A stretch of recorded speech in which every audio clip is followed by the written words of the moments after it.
Dear guests and panelists, given the current state of affairs in the Middle East, this year we have decided to organize a special panel to discuss the never-ending question of the Middle East, Israel-Palestine.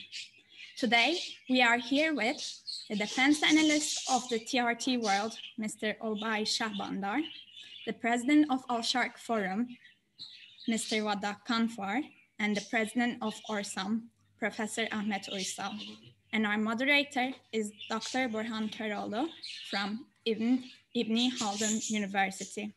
As the School of Government and Leadership, we are delighted to be hosting such valuable guests.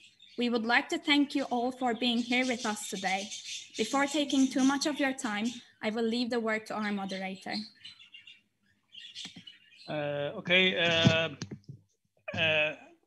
Hello, everybody, and listening to us in this very distinguished forum.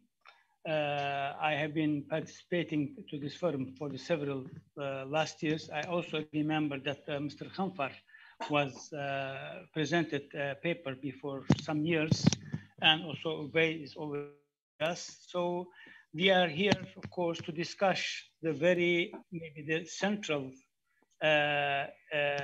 issue of the Middle East, central problem of the Middle East, Palestinian problem. I say problem because it became problematic because of course, Western powers' position and to establish a kind of terrorist state in this region to control all the region through this state. So this state, of course, from the very beginning, plays a role to, I think, to make always headache to the region. And of course, in the history, we see that how they took a land of people and they established a state on this land, and still under all these international law rules and of course United Nations decisions, this is going on establishing itself and also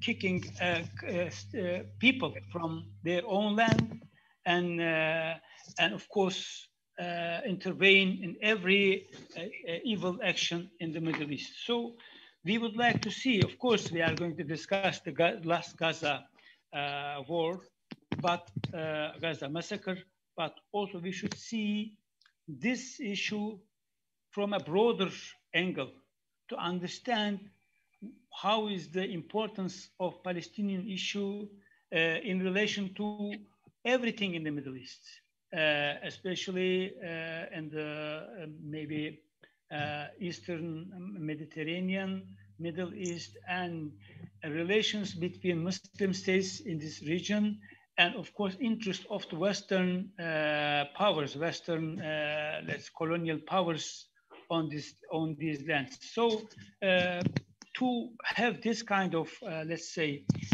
broader picture, I would like Mr. Wadda Kanfar to put us in front of the scene, especially in at least for the last 10 years, what happened and how can we read Gaza war through this broader vision of the Middle East, of course, including the role of Israel in this map.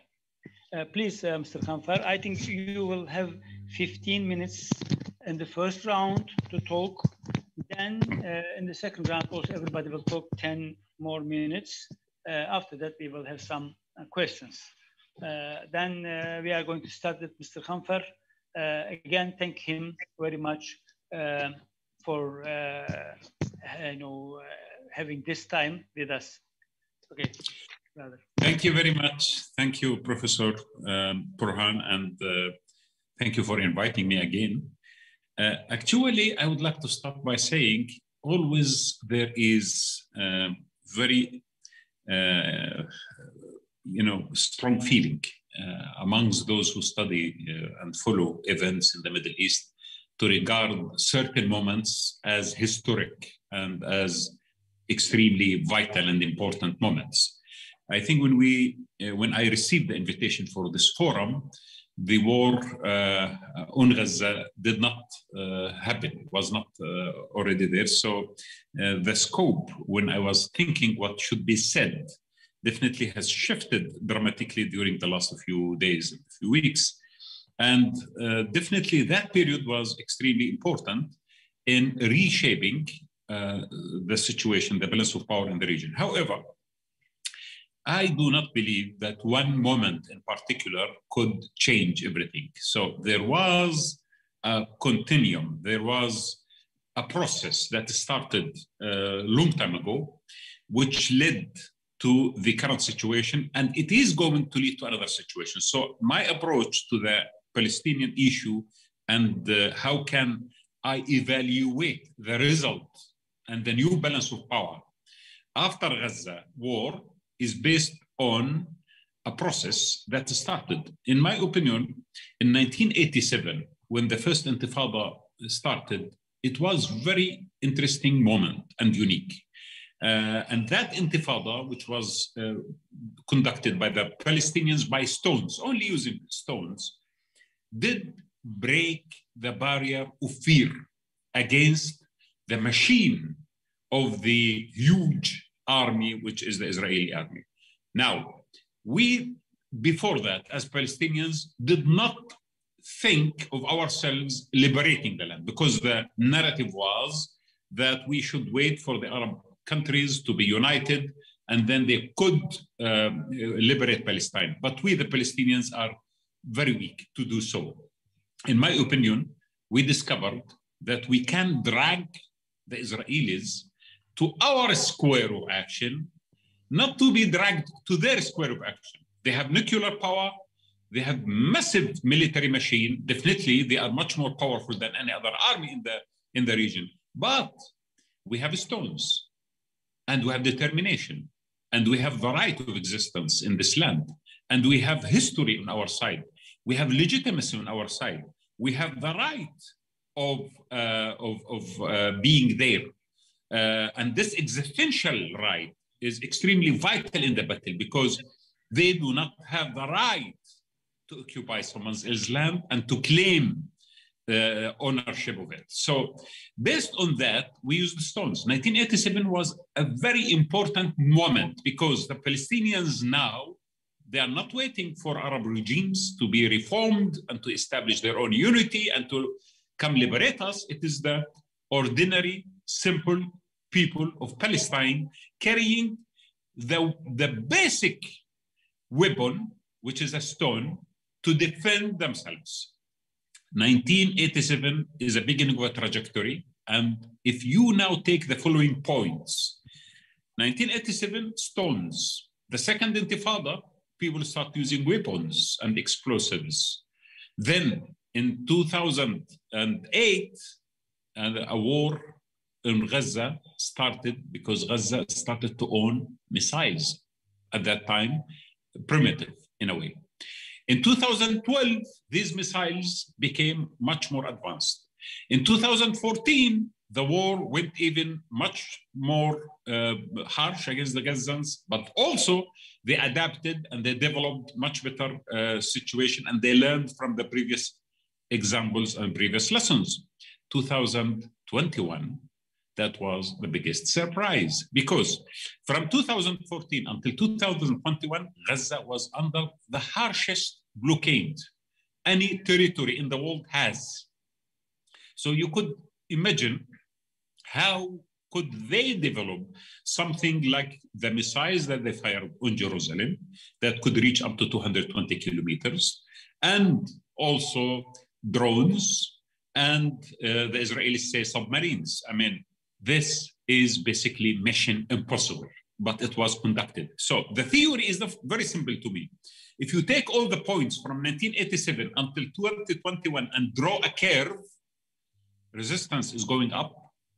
The determination of the people is going higher and higher every station from 1987 up to today, and the Israeli capability is going down, which is extremely important. because you are not in front of the same Israel that the first generation of Ben Gurion and Golda Meir and Ishaq Rabin and Moshe Dayan established. We are in front of another generation of leadership in Israel, which has a lot of corruption, which is not capable of envisaging the future of Israel in the way that the founders did. And actually, they don't have the same legitimacy. The same also applies on the army.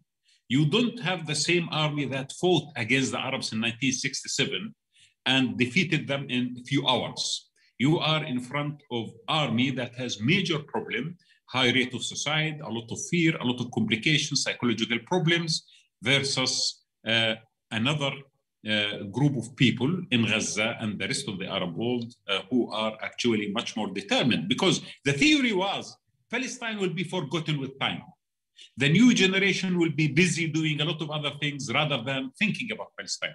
But from this trajectory, I can say that every generation is developing its own tools, and this new tool is much more adaptable, much more sophisticated than the previous one. So the theory that new generations of Palestine and the Arabs and the Muslim world are actually forsaking Palestine with time, proven to be wrong. Actually, the new generation is much more sophisticated than their fathers and the grandfathers in dealing with the occupation and dealing with the state of Israel. So this is very important. So we are moving in on a track which, if it continues to be like this, I could see that the occupation and the state of Israel is actually going to face very important existential issues. And now, because of this war on Gaza, for the first time ever since 1948, the Palestinians in West Bank, in Gaza Strip, and inside 1948 land, the historical land of Palestine, which is called now Israel, are united on an intifada against the occupation. So that has never happened before. I have not seen such a moment in the history of Palestine from 1948, where the population of the historical land of Palestine are unified of the main three categories together. On the other hand, I have not seen the world opening their eyes to the atrocities of the Israelis like we see today. The word apartheid to describe Israel was used on very narrow circles. Today, I think it has slowly become a mainstream thinking. Israel is an apartheid state, a racist colonial settlers who are not at all far from South Africa, apartheid South Africa. So this is slowly is becoming, I think with time, Israel is going to weigh very high on the international consciousness, especially the Western one. Now, to be frank with you, this is a creation of the West. 1948 is when Israel was established by the Western powers after the Second World War. It was not an Oriental issue, it was an Occidental issue. The Europe exported the problem of the Jews to the land of Palestine.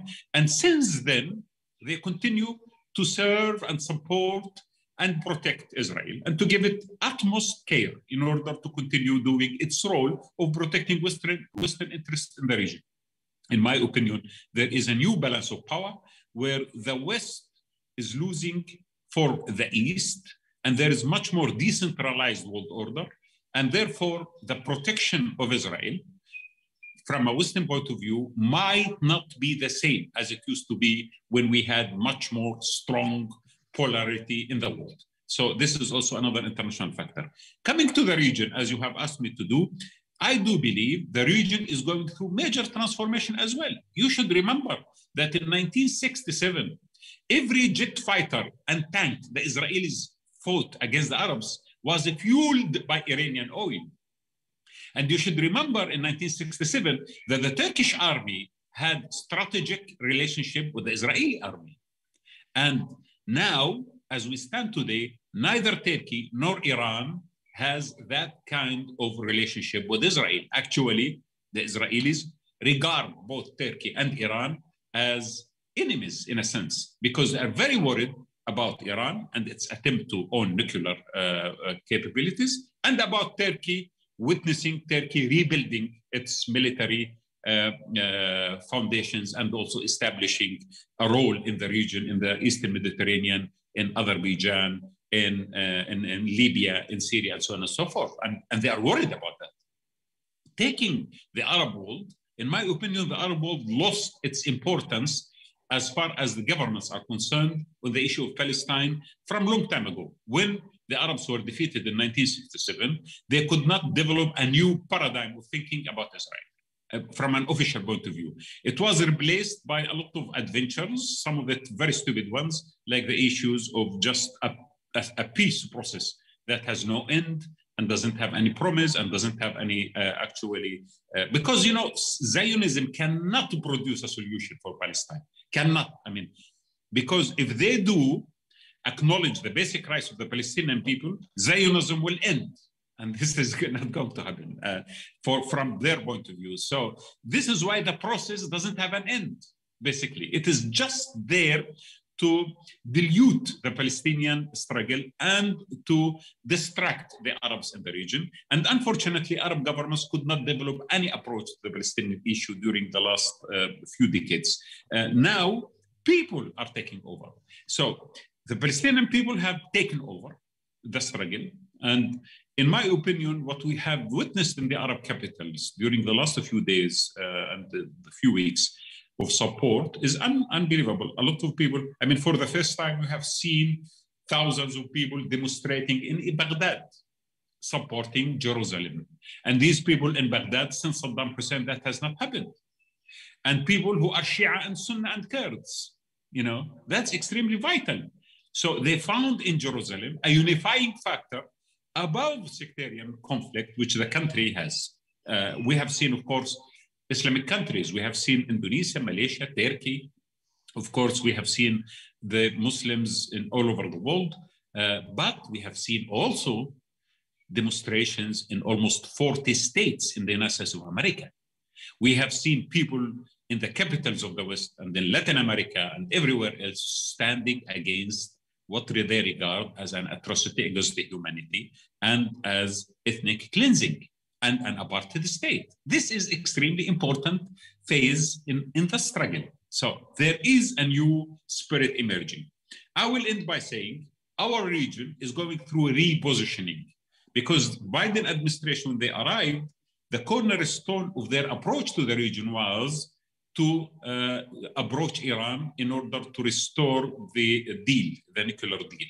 And in my opinion, Palestine was not at all on Biden agenda. It was just, you know, shelved. But the Intifada and what happened in Masjid al-Aqsa and what happened in Gaza forced Biden to start dealing with the issue of Palestine. And they rushed to the region to support Israel because Israel was really suffering during the first few days. They couldn't do much about Gaza, and they couldn't also keep their citizens under the ground and closing down their airports. So the Americans wanted to save that moment for Israel while not offering any long-term truce or proper solution for the issue where this intifada started, which is the Masjid al-Aqsa, Jerusalem, Judaization of Jerusalem, kicking out Palestinians from Sheikh Jarrah, suburbs, and so on and so forth. So the trigger is still there. I don't see the situation actually very stable.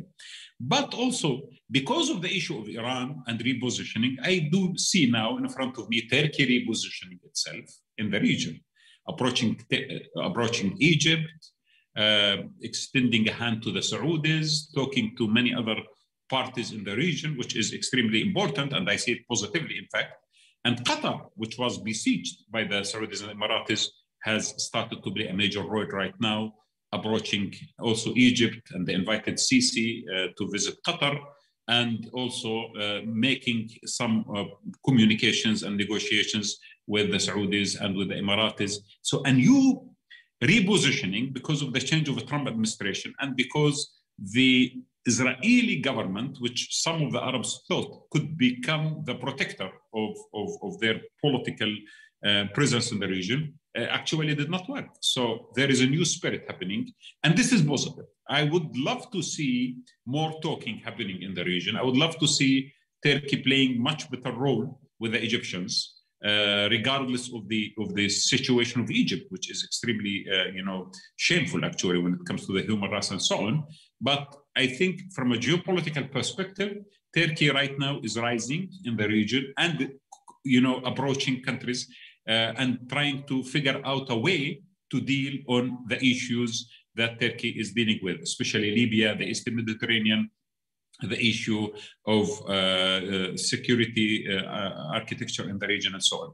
So I am hopeful that the issue of Palestine is moving positively and with a very consistent curve actually, and the trajectory is extremely positive in my opinion at this moment in time, but it should be supported by a regional political institutions that could start establishing in our region a geopolitical center which is more liberated from the Western interest in our countries. That when we can put our hand on the real approach to a region that is stable and prosperous. Thank you very much. Okay, thank you very much, Mr. Waddah, also for considering the time, the exact timing. And also, you have raised a lot of issues during, your speech. I think we should also, in the second round, we should also like you to ask some details about issues. One of them is very important. The region, what you call, 1948 inside Israel, the Arab population inside Israel, their position is very important in this region, and also the Gaza's capacity, under all this siege for the long time, military capacity. We are talking about a military army, the biggest army in their capacity. I mean, weapon capacity in the Middle East. But Gaza is a very, small part and lack of everything, but they can horrify state of Israel and even horrify the United States, because they were very afraid in the very beginning of the crisis what will be happen. So they said, they gave their full support against this massacre. What's happening is massacre, but they still support the right of Israel to defend itself. So I think in this manner, I would like to turn to Mr. Ubay Shahbandar about the military. First, the media coverage and the Western media, how does he see it? If he had a chance to see the Arab media, I don't know if he have any also ideas. And also the militarily, what one of the especially Jewish contributors in the last period, Nico Pellet, named the Israeli army as the biggest terror organization in the world. So this kind of terrorist army, especially what happened in the Quds issue, was like a terror inside Haram of Aqsa. And after that, the things start. How the world, let's say, saw this happening in Quds and Aqsa, the last one, as Mr. Waddah mentioned, even in the Western cities, we had seen a lot of also a protest against what was Israel saying. How do you see all these, especially using social media and also becoming the things much more clear in front of the world? So how the world now sees Israel after this last happening in Palestine? Indeed, I think from an objective perspective, we can confidently assess that the international media has been literally and figuratively caught in the crossfire in this latest round of escalation and in this latest chapter of the war between Hamas and Israel and the violence in Jerusalem and in other parts of Israel between Palestinian Arabs and and their neighbors, Israeli Jews, and as well as the Israeli border police. And why I say that the media, that the international media, and I'll speak more towards my perspective with the U.S. and the Western media, broadly, is that the information operations and the media narrative shaping of a conflict can be at times as important as the military capabilities, as the physical military capabilities of the belligerents involved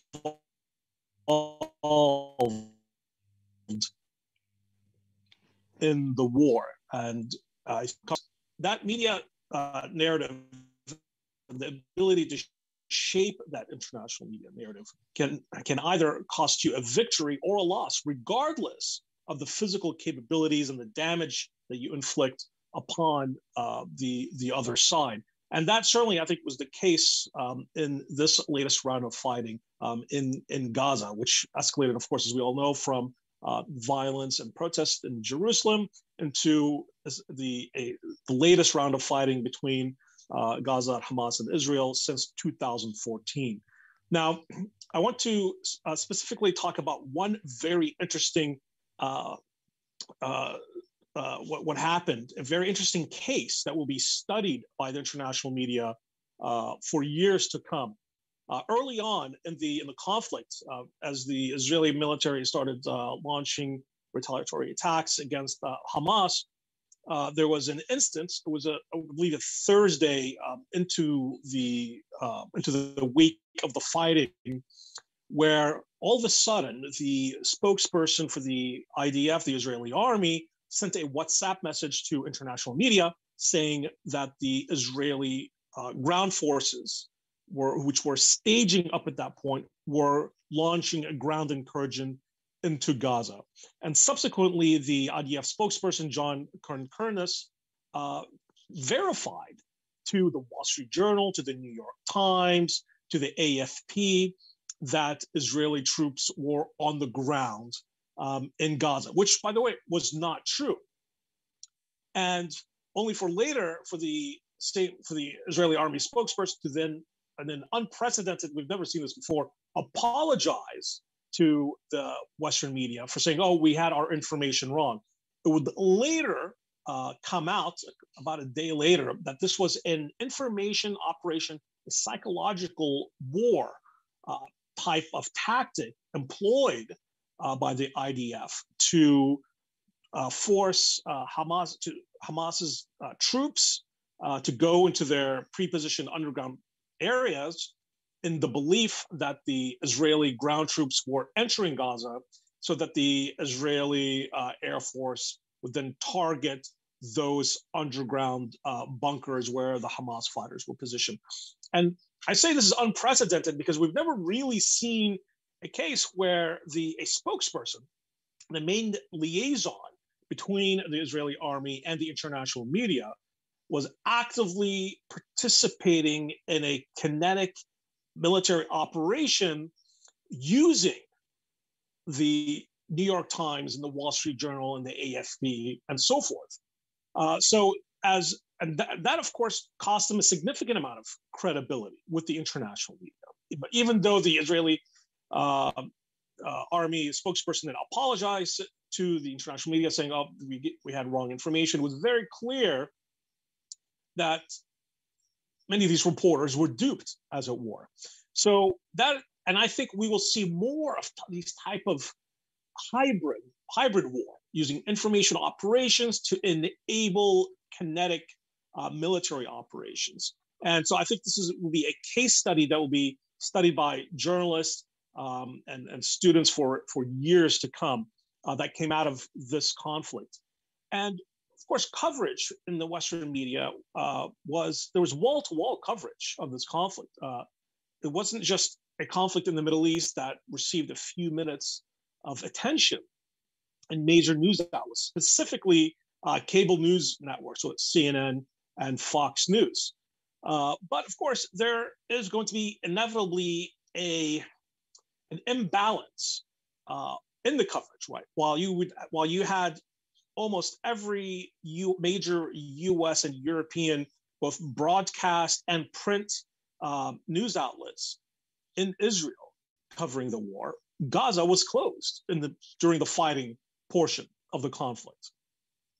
And that, of course, inevitably colors how viewers back home in the United States and in Europe, who are paying attention perhaps for the first time in their lives or the first time in a very long time of what's happening in Palestine and Israel, and how they perceive the conflict, and how they perceive who is in the right, who is in the wrong, who is the victim, who is the aggressor. And I think that's very important to point out. And that's the advantage that the Israeli army, frankly, has from a media perspective, has over the Palestinians and over Hamas, in that their media operations are much more integrated and much more in tuned to Western audiences. And then, of course, you had that imbalance where almost all of these reporters were on the ground in Israel, but not in Gaza. Now, that being said, you did have international news outlets, English language news outlets that did have reporters in Gaza who were, stringers, and they did, TRT World had one, Al Jazeera English had one, and of course, Arab media also had, but it wasn't what captivates Western audiences in European capitals and in the US is that emotional connection that they can make in the war. And that's why so many of these major media personalities ultimately have such an impact on how your average American or your average West European perceives this conflict. For example, whether it's Clarissa Ward on the ground or another big name individual from the BBC or Sky News who's on the ground doing the reporting, has an inevitable psychological impact on how the viewer back home views this conflict. And at the end of the day, it really there was a significant war in the media on controlling the narrative, on who was the aggressor and who was the victim. And we saw significant wall-to-wall coverage. But one thing that the Israeli media, both from the Ministry of Foreign Affairs, their spokespeople, and from their spokespeople in the Israeli army, which, by the way, they have one in every language, Arabic, English, French, Spanish. They're very, very good at their jobs. Is that they were very quick at any time that they perceived coverage to be in favor of the Palestinians or to countering the narrative that they're pushing out. They were very aggressive in countering it as a quick reaction campaign to push back against that narrative. In fact, just in the United States, just the other day, the New York Times published a very powerful front page spread of pictures. Of course, pictures, as we say, are worth 1,000 words, of Palestinian children victims of the conflict of the Israeli airstrikes in Gaza. And I've never seen that before. I've never seen that before in the 2014 conflict. And that is what hits home when your average American picks up their newspaper or opens their app, the New York Times app or the Wall Street Journal app, and they see these images. That's, I think, what ultimately will shape public perceptions. And it was very interesting to see the pushback from the Israeli side on when the New York Times had published those images, which were indeed very powerful. And so I think when it comes to the media coverage overall, I think we also have to look at political agendas inevitably. That whether it's in the Arab media or in the Western media, there are reporters and broadcast journalists and print journalists who are extremely professionals, colleagues of mine, and there are those that have a specific agenda to push forward. And of course, this conflict, as with any major conflict, we saw that We saw that playing out. But I think what's interesting here is that perhaps for the first time in a long time, the US media brought this war back into the living room of your average American who consumes news on a regular or quasi-regular basis. Now, whether or not that changes anybody's minds, that's a whole different ballgame. And I'm probably not really in a position to assess on whether that's the case or not.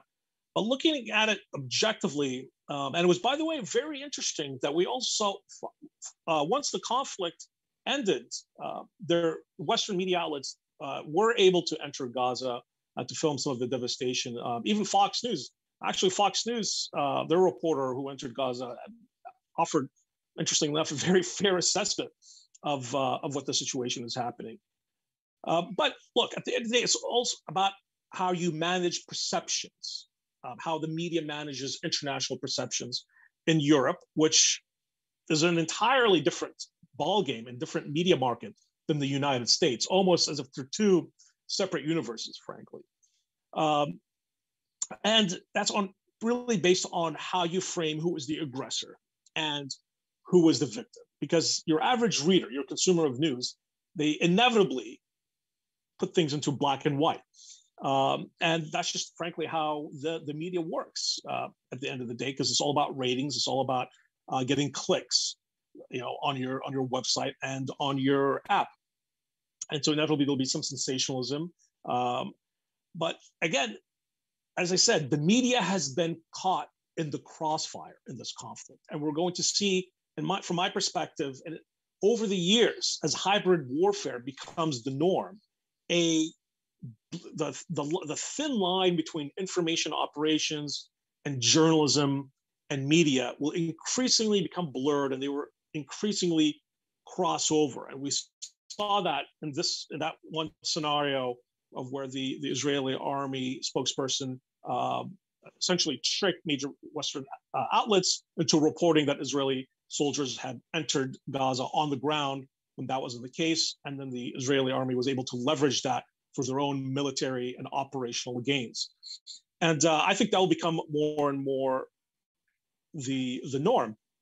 So what I always tell students is that always question what you're reading, where it's coming from. Always try to consume as much as news as you can on a specific subject.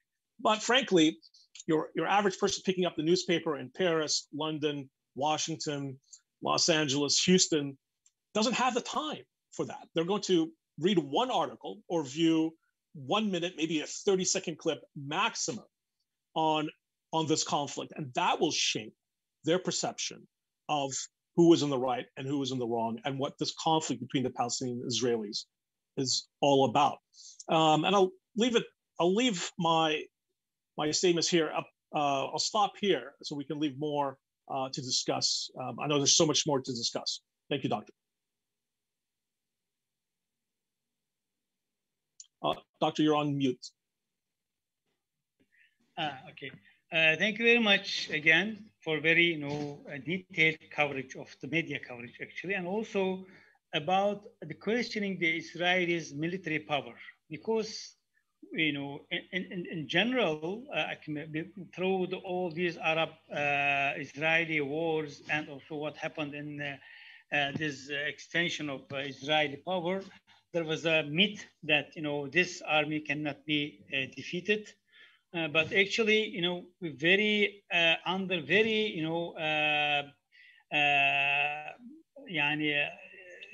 different circumstances.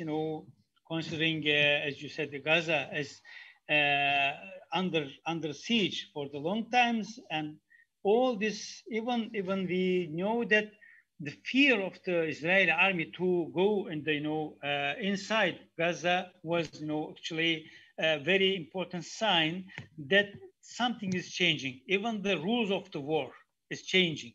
It isn't enough that you have all these let's say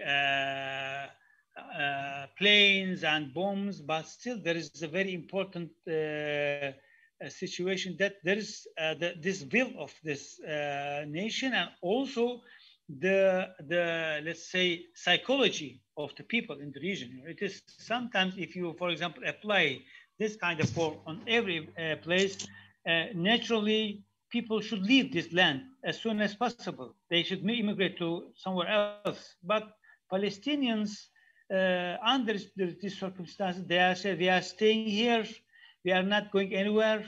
And that's, I think, the maybe very crucial issue even for the Westerners, because when I, for example, try to read the Western media and Western even, let's say, answers to what's happening, for example, Germans, they are a lot of fear about to talk something about Israel.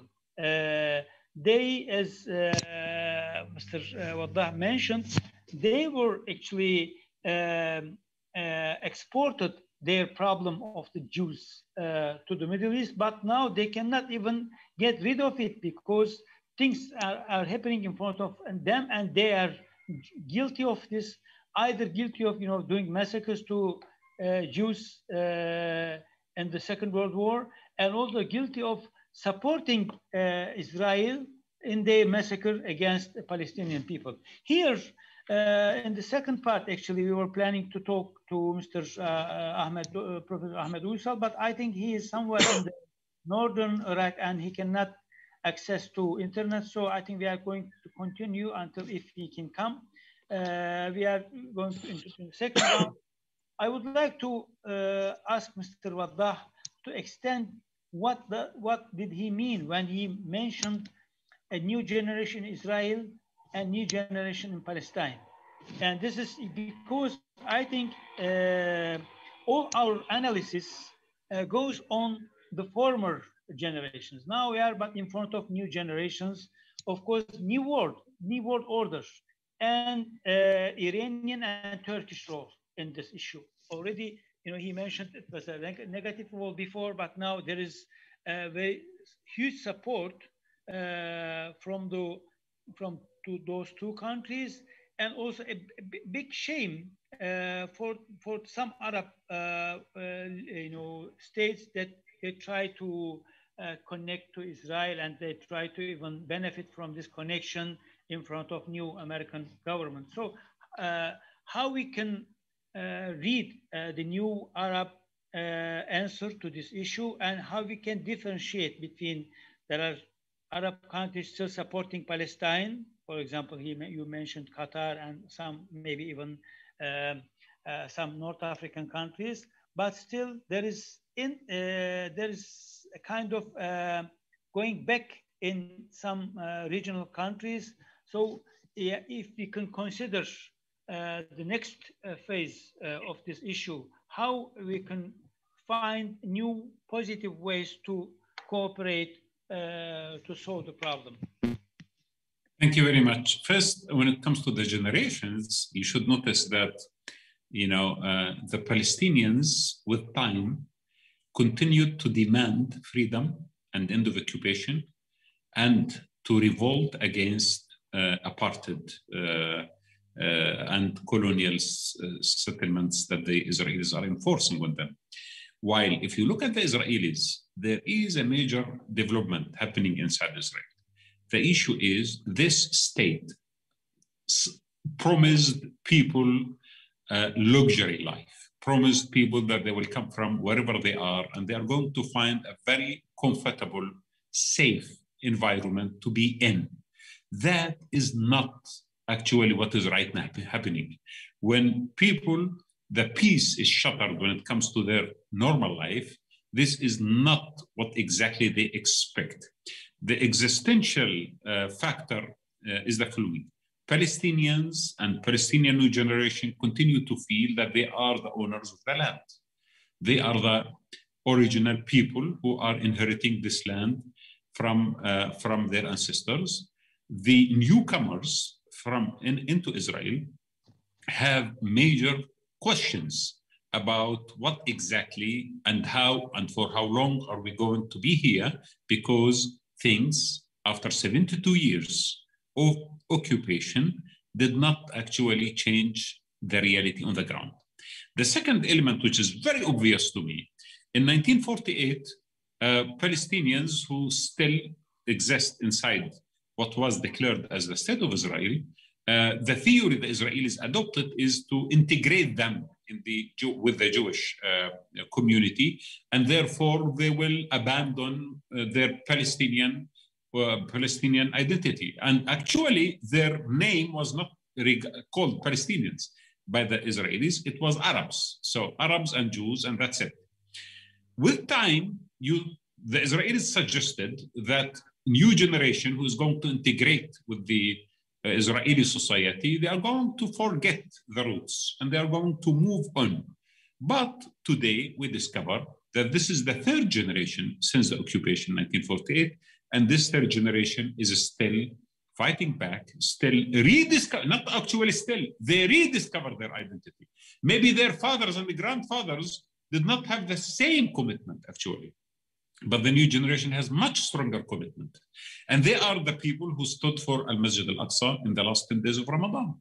They are the people who in most of the Israeli cities and towns, they actually went into intifada and started protesting against discrimination that they are suffering inside Israel. And you should remember that the Israeli state started moving consistently during the last 10 years at least towards what they call a Jewish state. And they officially adopted that. When you say this is a Jewish state, there are 2.2 million Arabs. Most of them are Muslims, and some of them are Christians and Druze who are not Jews. So basically, it seems as if this Jewish state is not their state, it is someone else's state. Technically speaking, the basic law of Israel, when it was amended in the Knesset, they started putting laws against the Arabs and the Palestinians inside Palestine in 1948, and they started pushing them to be third-class citizens and to be discriminated against from a legal point of view.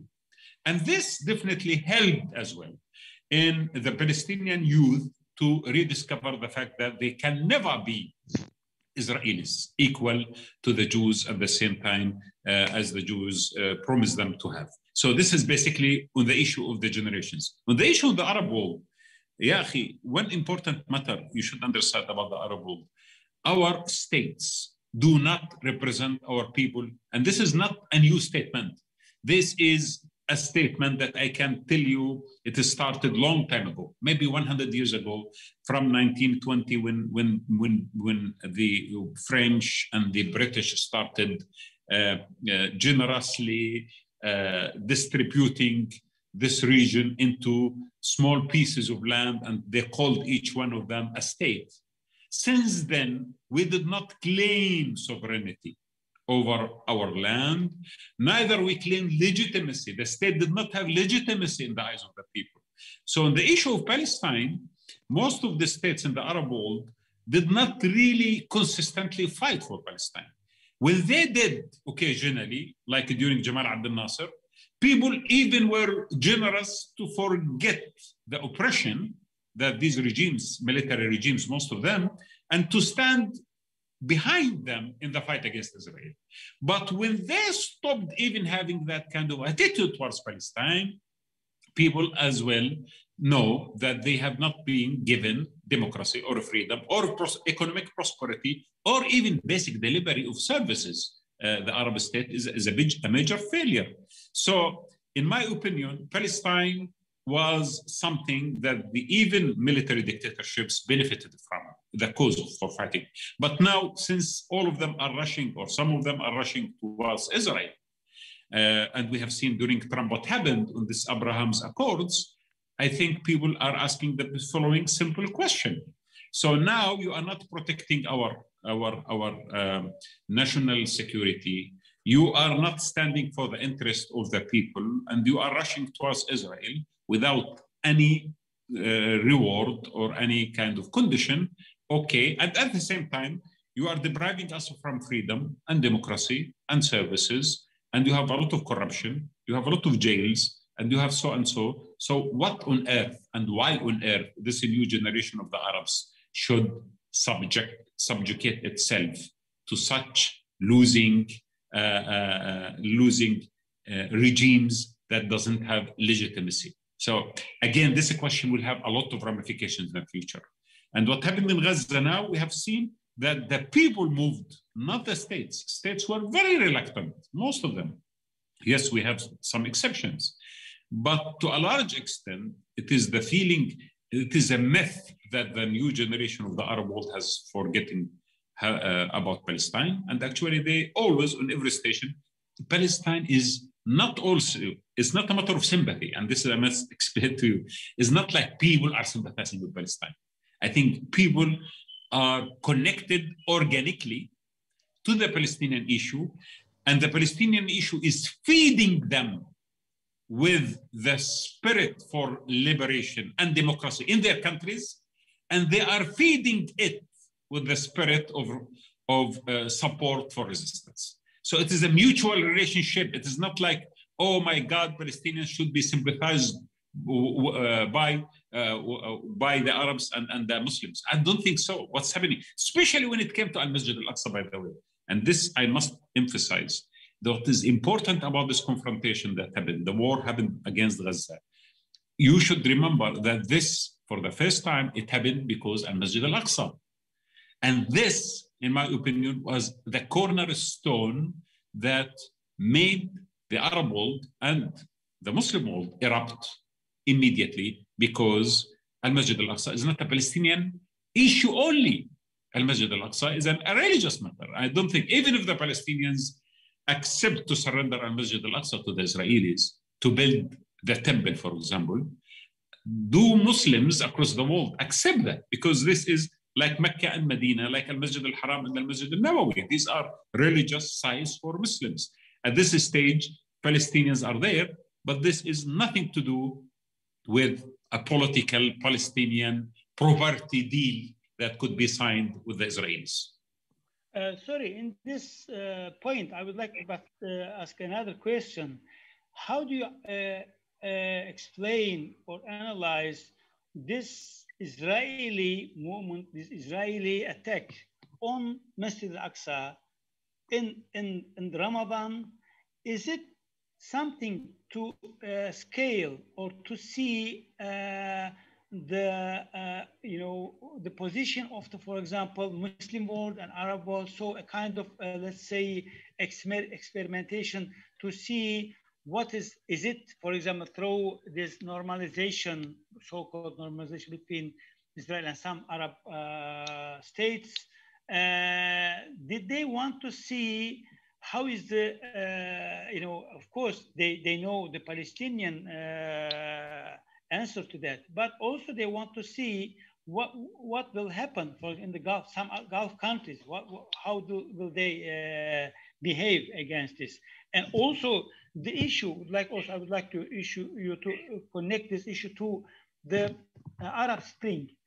You mentioned that there are nations that are organically related to Palestinian issue, but there are states that they want to get rid of Palestinian issue because it's always a headache to them, and it's a kind of obstacle between them and between maybe the kind of a connection with Israel and some Arab, some Western leaders. So, the issue, a kind of issue of Palestinian issue here is like a kind of torn paper to see their position. So Israel also wanted to see, is it going well? Is their efforts will have an answer in the Arab street or Arab world? How do you, because it is something from a point of view, it is a stupid effort to go into the Masjid al-Aqsa. And that time, and what they wanted to do that, is it a planned action or just a kind of general attitude? No, I think, you see, let me put you in the position of Netanyahu government. Netanyahu failed for the fourth time to form a government. And if he cannot form a government, eventually he is going to be imprisoned because there are corruption cases against him. So Netanyahu is desperate to keep himself inside the cabinet, inside the government. What happened during the last few months, some Arab governments helped him to project an image of a golden moment for Israel in the region. When he was received in some Arab capitals, especially in the Gulf, when the Emiratis signed a treaty with him, when the Bahrainis and the Moroccans and the Sudanese and so on and so forth. So that kept Netanyahu on top of events, projected himself as the strong man who is capable of protecting Israel and creating the safety and security of Israel in the region. But also inside Israel, the latest elections and the previous ones showed us consistent move towards the right wing inside Israel. So the extremist religious groups in Israel are winning more votes in the Knesset than ever. And every election, they are actually winning more. Netanyahu, to form a government, he needs alliance with these people. And without them, it is impossible for him to form a government. And amongst the demands of these religious extreme right-wing organizations is the issue of Al-Masjid al-Aqsa, the issue of the temple, and the issue of Jerusalem. And therefore, consistently, the Israeli state during the last 2 decades is moving to Judaize Jerusalem to remove the Palestinians from the surrounding of Al-Masjid al-Aqsa, to declare something called the Holy Sphere around the Masjid al-Aqsa. It's an official statement, this is what the Israeli government say. So they want to create Jewish neighborhoods around the Masjid al-Aqsa, moving into a second phase, which is dividing al-Masjid al-Aqsa geographically between Muslims and Jews. Then later on, possibly have the temple being established there. And this is a plan where most of the radical political groups in Israel are supporting. And now they have started doing so. And they thought that this golden moment of some Arab governments pressing them could be possible to start doing it. And they started the process technically, even today. Today, we have seen settlers, Israeli settlers, protected by the Israeli police entering Al-Masjid al-Aqsa as we speak. So they consistently are doing this. And this is what Netanyahu thought. Whatever is going to happen, what will happen? I am secure. No one is going to do anything. But I think their miscalculation always related to the concept of the collective ummah. Is not to the concept of the states. He is right. Arab states as governments don't do anything, and they have not done much. Some of them did after they found that people are revolting. But the people did. So slowly, I think it is very clear, and I don't know, sometimes I find it difficult to explain this to our friends in Turkey and many Arab countries, because their concept of the state is different from our concept of the state. You should remember that your state has continuity with a long established tradition of statehood. Of an empire became a state. That's important.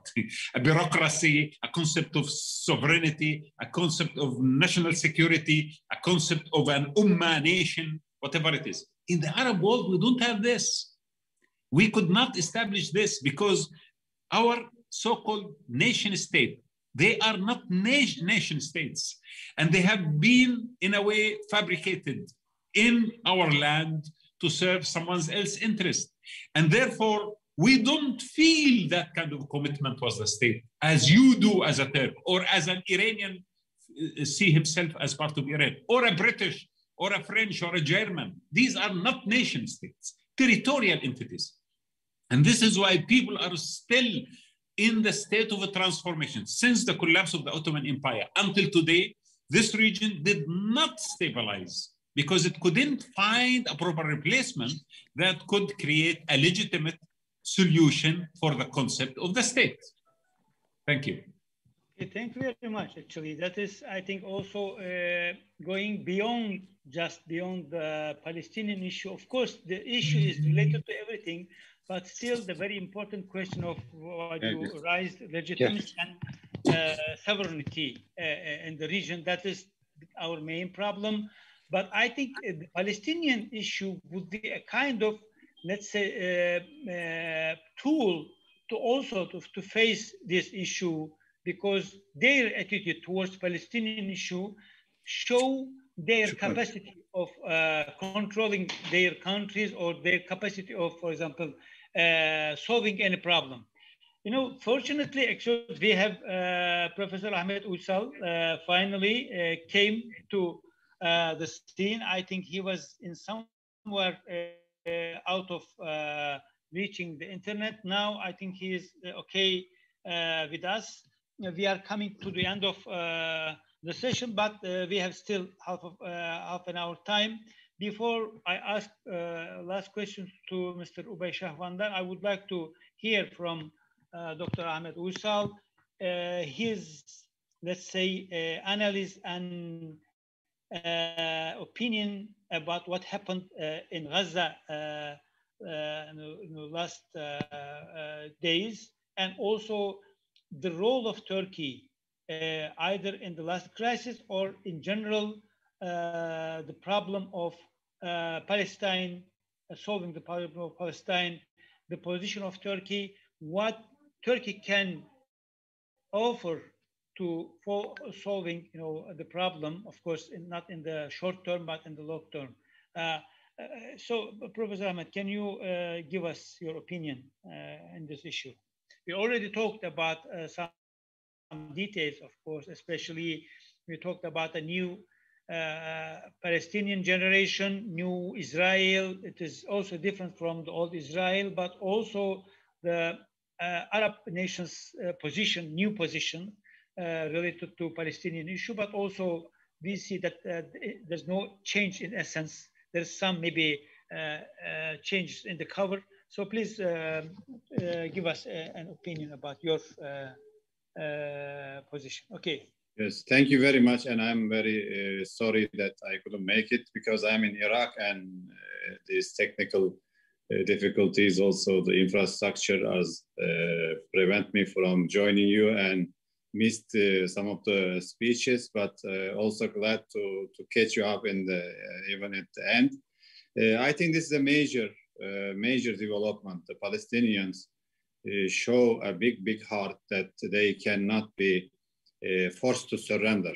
I think this is the major message that all of the Palestinians from Gaza to West Bank to the also inside Israel, they united against this oppression, and a good message. Previously, they were only maybe struggling altruistically, which is meaning just sacrificing themselves without expecting much outcome, much success.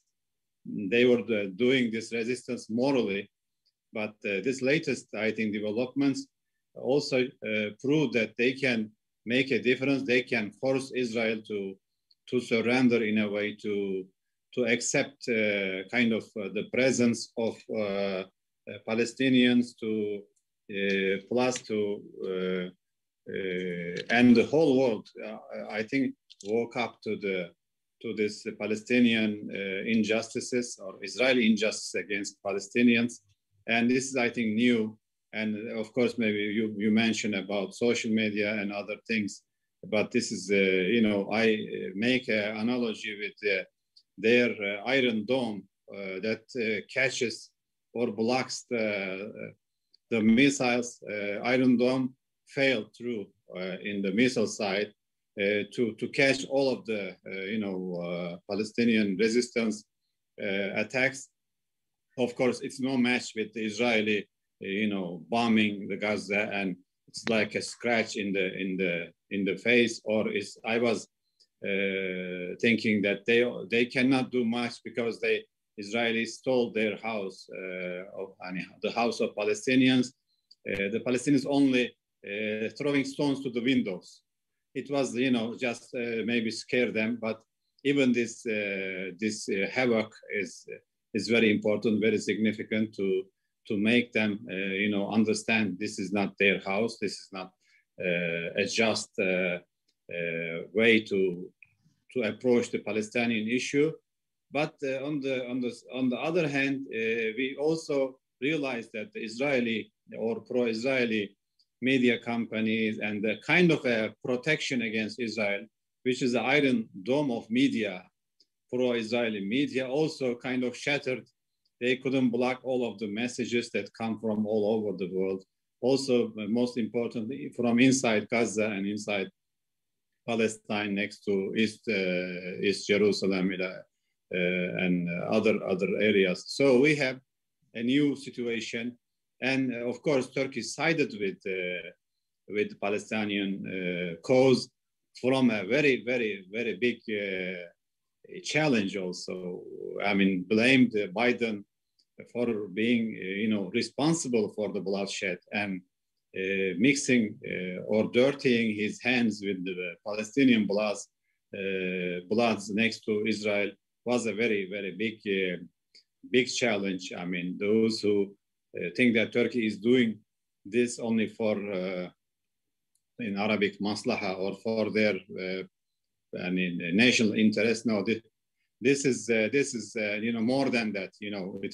It takes a big heart to challenge the superpower America and its president, and it is we know we can get punished or get sanctions or whatever because of that. But this is about the national interest, and it was very, very big, and this gave a confidence to the Palestinians. Also forced other Arab countries like Egypt took a relatively better stance than before. So overall, I think Turkey's role was more stronger. I mean, and more also taking side with one side. And because of Turkey siding with the Palestinians, Turkey did not enter as a moderation. Turkey, of course, supported the ceasefire and moderation by Egypt or Qatar or others, but of course, stopping the bloodshed. But Turkey's role was, with the just cause, and I think it was very effective in the end to assuring the outcome of the ceasefire, because Israel, without getting any outcome, concrete outcome, they have to give up on Palestinians because the pressure built up inside and outside from Western countries, from Arab countries also. I think one thing I noticed that there is talk about normalization and accepting Israel as a normal state. This latest crisis also proved that Israel cannot be a normal state. Unlike Assad regime, Israel is doing almost the same to its Palestinian, residents, and they cannot, act like a normal state. This one thing, but it also, gave a big blow to those countries who wants to normalize with Israel. That's, I think, the camp get a major blow when the Khashoggi murder was, enacted, and it was a first major blow to the Israeli and pro-authoritarian camp in the Middle East that were, Trump was trying to remanufacture for the region. But I think this is the third intifada, if you may.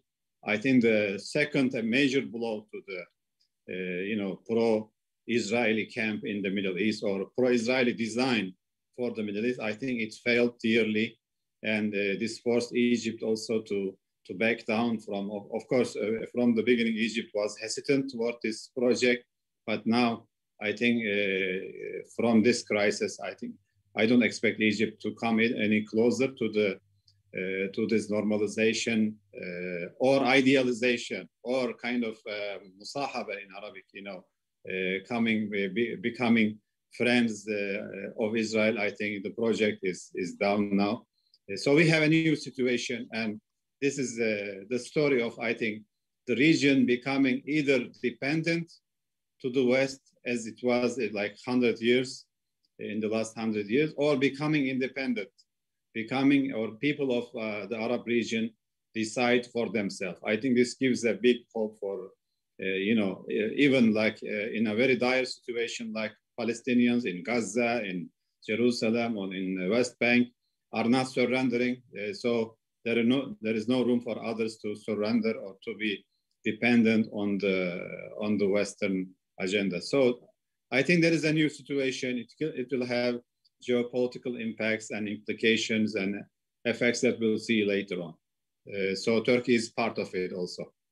Dr. Burhan, thank you. Very much, Professor Ahmed. Actually, as you mentioned, we are in front of a new era, as also Mr. Hanfar mentioned several times in the region. So we also see the Palestinian issue is the central issue. So anything, if we are going to solve any problem, we should first have a progression in the salvation to solve the Palestinian issue in the region. So I think even the other states, other Arab states, should understand that there is no normalization, there is no friendship, anything in the region without having a progress and without having the rights of the Palestinians, because this is the central issue, not just related to the Arabs. It's a religious issue first, of course, because of Masjid al-Aqsa's position, and also it's a strategic issue. Even, for example, in the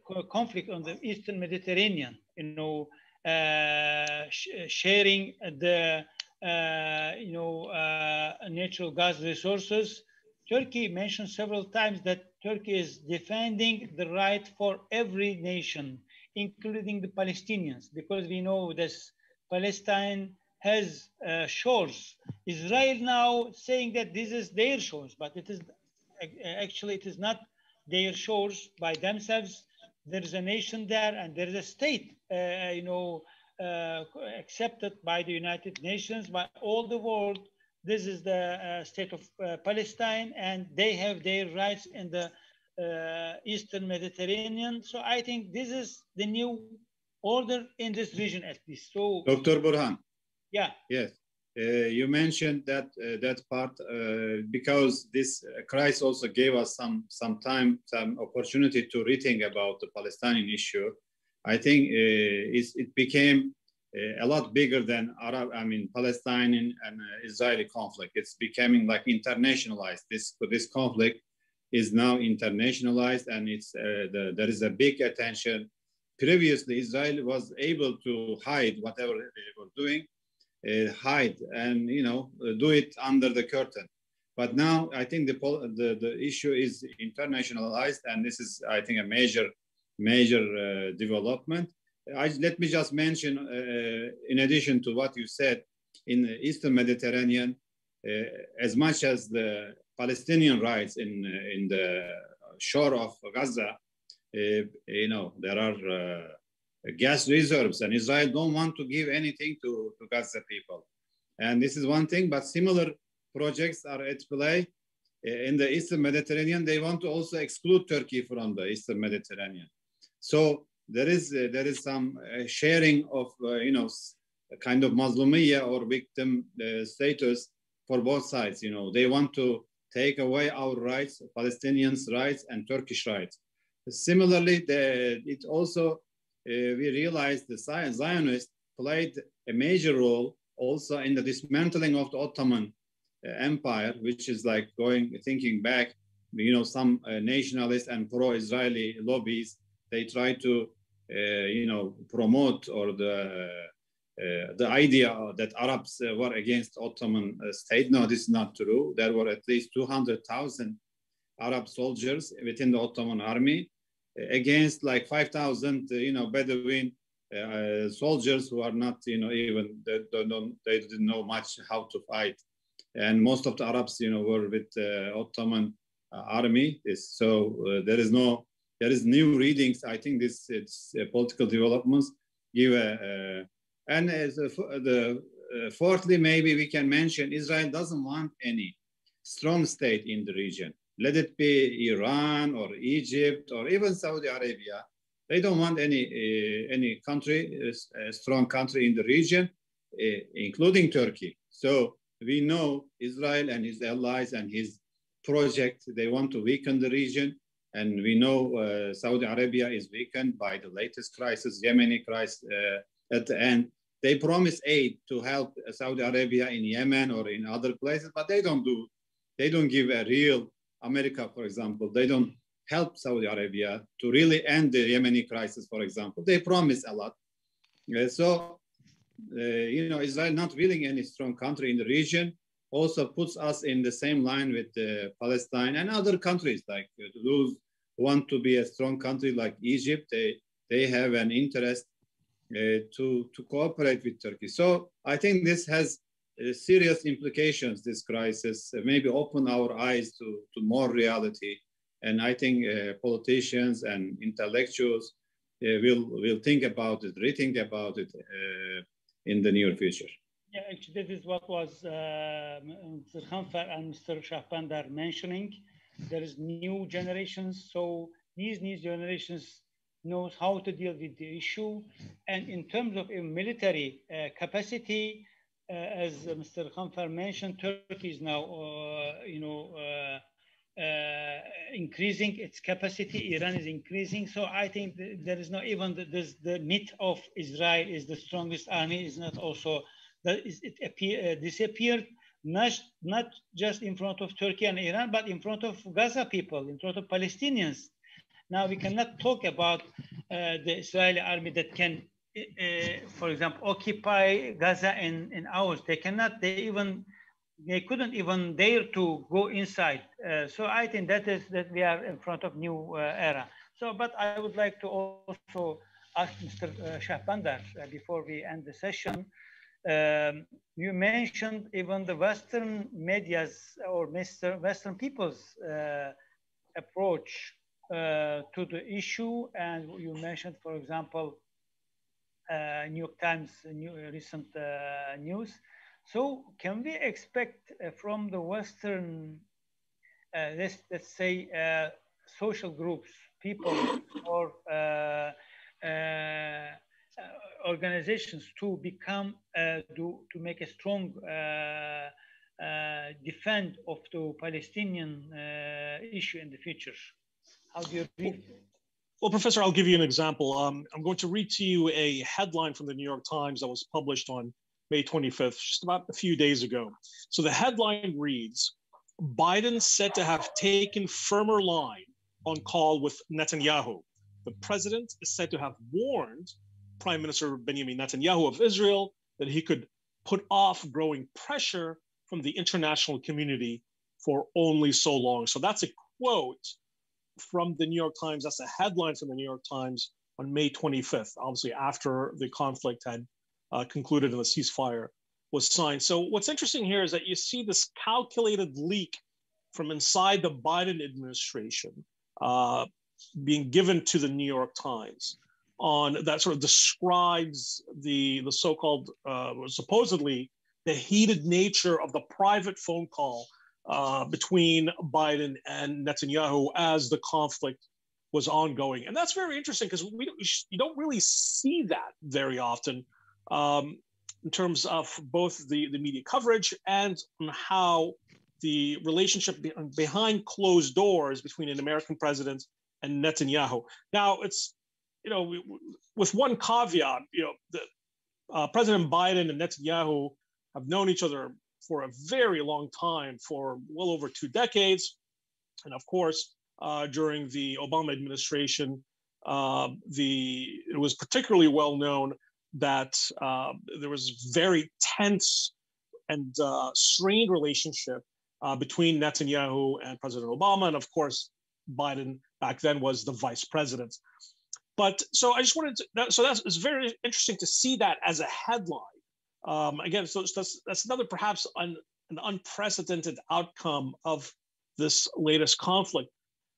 But to go back to your question, I think you have to really separate in terms of how the media coverage and the narrative framing of the Palestinian-Israeli conflict and the Hamas war with the Israeli army and the civilian casualties, and in terms of the overall impact on public opinion, particularly when it comes to the United States, because the United States is a whole different media market, a whole different culture, and they consume news differently from Western Europe. So those are two separate media realms, as it were. And frankly, now that the war is over, or at least this round of the war is over, it really hasn't resonated that much with those consumers of news in the United States, because it's one of these things that once it's outside the news cycle, it doesn't, unless there's a shooting war or some sort of major escalation or event, it's just not going to make the news in the U.S. media, and so people are going to, quote, tune out. So I think that's a factor that really plays an important role. And one last thing that you have to also consider is that while this headline shows that there's the Biden supposedly put some pressure on Netanyahu to reach a ceasefire, you also have to understand that it's the U.S. is going to continue to provide significant amount of military aid and military financing to the Israeli army. In fact, just a few days ago, the U.S. Congress approved another package, like hundreds of millions of dollars, to the Israeli military, and that's not going to change, frankly, as an observer of Washington politics anytime soon, regardless of the media coverage of what happened in Gaza and what happened in Jerusalem. And one last thing, you've got to remember that it is now enshrined in U.S. law, something that's called qualitative military edge. It is a law in the United States that the United States government cannot sell any military equipment to other countries in the region that would jeopardize Israel's qualitative military edge, essentially its technological edge on the battlefield. And that is enshrined in U.S. law. So that's also something that we have to factor in our policy analysis on how the war in Gaza and the conflict over Jerusalem is factoring in terms of public perception and policy impact in Washington. Over to you. Burhan Hocam, ses kapalı. Mikrofon. Before we end our session, I would like to give just some words to Mr. Khanfar and of course Mr. Uysal about their last insights. But actually, for Mr. Khanfar, it is I don't know if it is a proper question or not, but how this last Gaza war affect the conflict, so-called conflict between Hamas and Fatah? And will it be an opportunity to, let's say, end the conflict between two parts to bring out a new strong approach, strong, let's say, defend against Israel and Zionism? Thank you very much. This conflict actually did establish Hamas in the eyes of the Palestinians as the strongest power in Palestine, simply because they stood for Al-Masjid al-Aqsa, while the Palestinian Authority, they could not do much. Now, the issue is whether I think that this is going to lead to a national government or not. I don't think so, actually, simply because the ceiling of the Palestinian National Authority is Oslo Agreement, which has a lot of commitments, especially security, to the Israelis. Now we have 30,000 officers working for the Palestinian National Authority, and most of them within the security apparatuses are actually helping the Israelis in making West Bank under control. While, of course, Gaza has a different way of thinking. The resistance in Gaza, Hamas, they have resistance as their main tool. So you have two theories, two approaches, two different ways of thinking. It is not easy. I mean, they have tried actually many times, but always it boils down to politics. So what will happen if I form a government? Whether this government is going to take Hamas' point of view in resisting, or is going to take the Palestinian National Authority approach through security cooperation with Israel and refusing and rejecting any attempt to protest against Hamas. against Israel. So the issue is complicated. There might be a pressure by the Americans in particular, on Mahmoud Abbas to form something called like a national government in order to oversee the rebuilding of Gaza. And this rebuilding of Gaza is becoming a very big issue right now as we speak, because the Egyptians are saying that we are going to rebuild Gaza by giving $500 million. I think these are $500 million are not Egyptian money. They're coming from the Gulf. But whatever the case, the issue of rebuilding Gaza has been put under one condition by Blinken in his visit, that Hamas should never benefit from that. Hamas said, we don't want to interfere.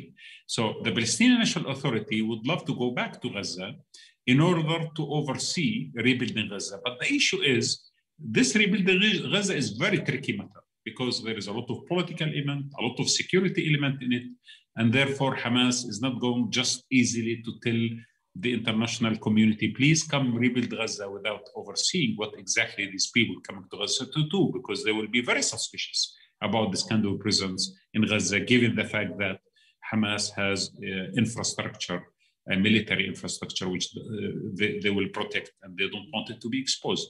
So to tell you the truth, I don't see a real reconciliation. Might be cosmetic approach for a short period of time, but I don't see a serious political agreement emerging between Hamas and Fatah. Okay, ending with this, there's, I think, chance for Ahmed Uysal to maybe add something from the Turkish side. What Turkey can do, especially because you said the considerations of the Hamas, especially in the future of Gaza, if for example, any project is being applied to Gaza to change the spirit of defense to just, ordinary life, and how Turkey can, for example, be effective in the future of rebuilding of Gaza, preserving this spirit of defending Palestinian issue.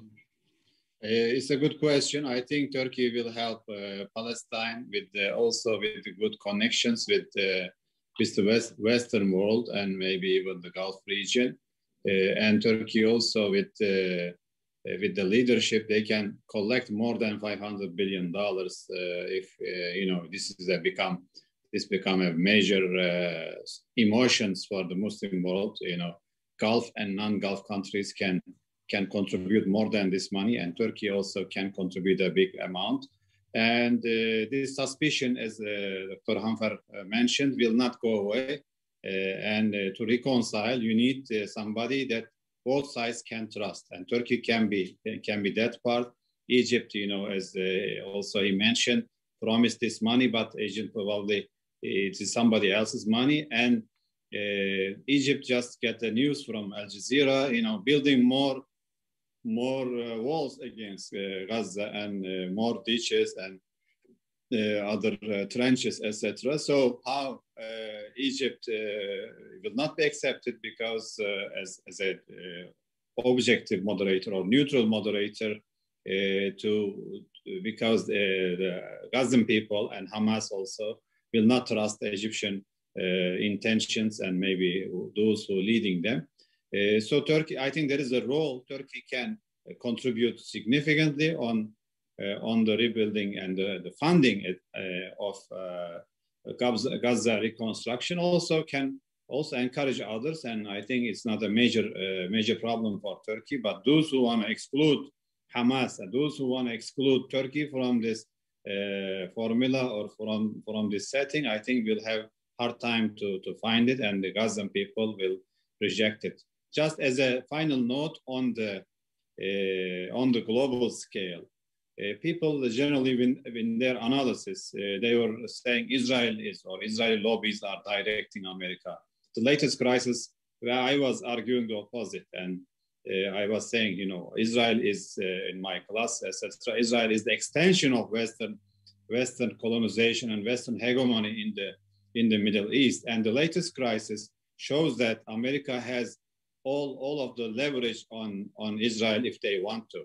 But they don't want, because Israel serves their interests, keeps the region volatile and ineffective, weak, and crisis laden, etc. So, I mean, this latest crisis also, I mean, in English there is a term, wag the dog. You cannot wag the dog by shaking the tail.